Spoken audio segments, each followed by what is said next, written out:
محنت ضائع نہیں ہوتی. میں اتنا محنتی نہیں تھا, انٹیلیجنٹ تھا, نمبر جلدی آ جاتے تھے, اتنا محنتی نہیں تھا. محنتی اب زیادہ جا کے ہو گیا, اب میں کام زیادہ کرتا ہوں.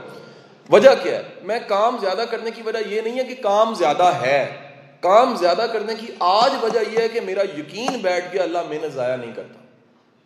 اور یہ اللہ کا نظام اتنا زبردست ہے کہ آپ کی کئی محنتوں کے جو رزلٹس ہیں وہ کسی اور وقت میں جا کے ملتے ہیں. میں ایک واقعہ آپ کے ساتھ شیئر کرنا چاہوں گا.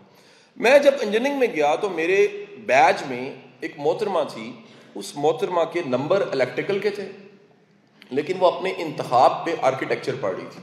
آپ اگر آپ انجینئرنگ کے میرٹس کو جانتے ہیں تو آپ جانتے ہیں کہ ٹاپ پہ الیکٹریکل ہوتا ہے اور 7ویں 8ویں نمبر پہ آرکیٹیکچر ہوتا ہے. اس کا جو رول ماڈل تھا وہ نیر علی دادا تھا. نیر علی دادا بہت بڑے جو ان سے وہ آرکیٹیکچر ہیں, تو وہ رول ماڈل کی وجہ سے اس پروفیشن میں چلی گئی. اب اتنا لائق بچہ جو الیکٹریکل میں گیا ہے, الیکٹریکل میں جانا تھا لیکن آرکیٹیکچر میں چلا گیا, پہلے سال کا رزلٹ آتا ہے تو پتہ لگتا ہے کہ وہ لڑکی ٹاپ کر گئی.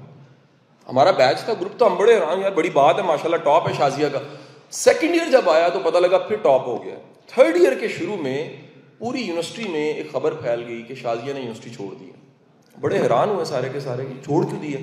سب مل کے اس کی طرف ہم کچھ بچے چلے گئے تو پتہ لگا کہ شازیہ کی یونیورسٹی چھوڑنے کی ایک وجہ ہے, اس کے انٹرنل وائوا میں ایک پروفیسر نے نمبر کاٹ لیے تھے. اور یہ بڑا کامن ہے یونیورسٹیوں میں, یہ آج بھی بڑا کامن ہے کہ بچوں کے ساتھ بائسنس کی وجہ سے بعض بچوں سے چڑ کے پروفیسر نمبر کاٹ لیتے ہیں. اس کے نمبر کاٹ لیے اور نمبر کٹنے کی وجہ سے, ناانصافی کی وجہ سے اس نے یونیورسٹی چھوڑ دی. اچھا, اب نتیجہ یہ کہ یہ جو ڈپریشن کا ورڈ آج تو کامن ہے, اس زمانے میں ڈپریشن کے ورڈ کو کوئی جانتا بھی نہیں تھا. تو اس کی والدہ نے کہا کہ یہ ڈیتھ بیڈ پہ اس لیے پڑی ہوئی ہے گھر میں, اسے ڈپریشن ہو گیا.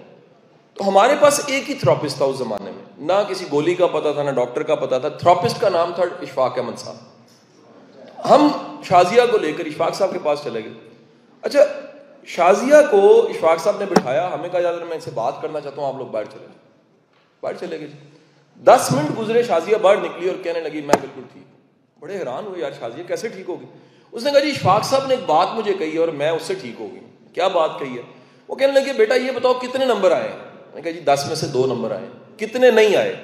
8 نہیں آئے. کتنے آنے چاہیے تھے؟ 10 آنے چاہیے تھے. 8 نہیں نہ آئے. تو کہتے ہیں وہ میز پہ انہوں نے ایسے ہاتھ مار کے کہا شازیہ بیٹا اللہ نے 8 نمبر کہیں اور لگا دیے, 8 نمبر کہیں اور لگا دیے. بیٹا میری اس سے ملاقات, اپنی اس فیلو سے دوبارہ ملاقات پچھلے سال دبئی ایئرپورٹ پہ ہوئی 2016 میں. اور جب وہ ملی تو اس کے ساتھ اس کی فیملی بھی تھی. اس نے کہا مجھے پہچانا ہے. میں نے کہا نہیں یار, تم علاج کے لیے مجھے اشفاق صاحب کے پاس لے گئے تھے. میں شازیہ کیا حال ہے, نہیں نہ پہچانا مجھے. اس نے مجھے بڑا جذباتی ہو کے آنکھوں میں نمی کے ساتھ ایک بات کہی. اس نے کہا قاسم میں سمجھتی تھی اللہ ان 8 نمبروں کو ایک بار لٹائے گا, اللہ نے وہ 8 نمبر 100 بار لٹائے. تو یہ ایمان رکھ لیجئے گا کہ آپ کی محنت ضائع نہیں جاتی. جو آپ سٹرگل کر رہے ہوتے ہیں, آپ میں سے کوئی دور سے چل کے آ رہا ہے, آپ میں سے کوئی پیدل چل کے آ رہا ہے, کوئی ایفرٹ کر رہا ہے, کوئی کوشش کر رہا ہے, کسی کے والدین کے پاس پیسہ نہیں ہے, وسائل نہیں ہے, فیس کیسے دے رہے ہیں, یونیفارم کیسے لے کے دے رہے ہیں, تو یہ یاد رکھیے گا محنت ضائع نہیں جائے گی. محنت کے رزلٹ کا ٹائم بدل جاتا ہے لیکن محنت ضائع نہیں جاتی.